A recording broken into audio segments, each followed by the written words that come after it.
On the final day of my Maine drone trip last July, I had 3 lighthouses I planned to capture. On the way to these lighthouses, I crossed over 2 very cool bridges. The Deer Isle Bridge, which is a very pretty light green suspension bridge spanning Eggemoggin Reach, and the Penobscot Narrows Bridge and Observatory, which is considered the crown jewel of coastal Maine, offering spectacular 360-degree views of the Penobscot River and Bay, Maine countryside, and the distant western mountains.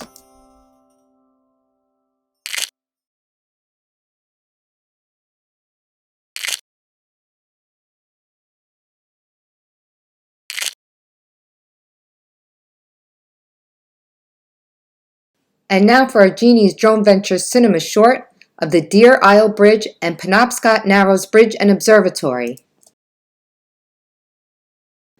Tiny Deer Isle, located off the coast of Maine in Hancock County, has a population of just under 2,000. A smaller community, this is also one of the most beautiful places in the state. For the last 80 or so years, it's been connected to the mainland by what is officially known as the Deer Isle Sedgwick Bridge. The Penobscot Narrows Bridge and Observatory is a 2,120-foot long cable suspension bridge over the Penobscot River between Verona Island and Prospect. It has the distinction of being the first bridge observation tower in the U.S., as well as tallest public bridge observatory in the world. The bridge itself is a beautiful sight. The 420-foot-high observation tower makes it all the better.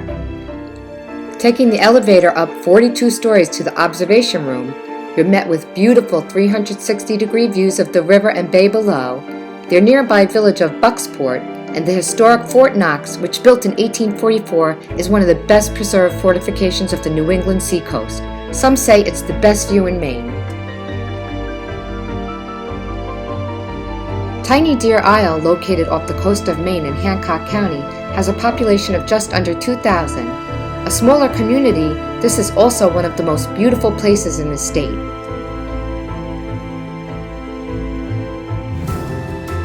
For the last 80-plus years, it's been connected to the mainland by what is officially known as the Deer Isle Sedgwick Bridge. Prior to the construction of the bridge in 1939, residents and visitors relied on a ferry system to link them with the mainland. Before it was built, most supplies were brought via boat from Rockland. Goods and people could also travel using a ferry that was operated for generations by a local island family. But the bridge brought new possibilities and for some, totally new lives. For such a small island, the bridge feels huge.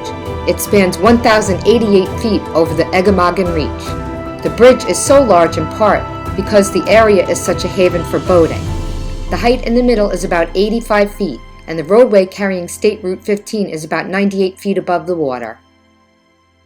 Both bridges were amazing to capture with the incredible scenery surrounding them.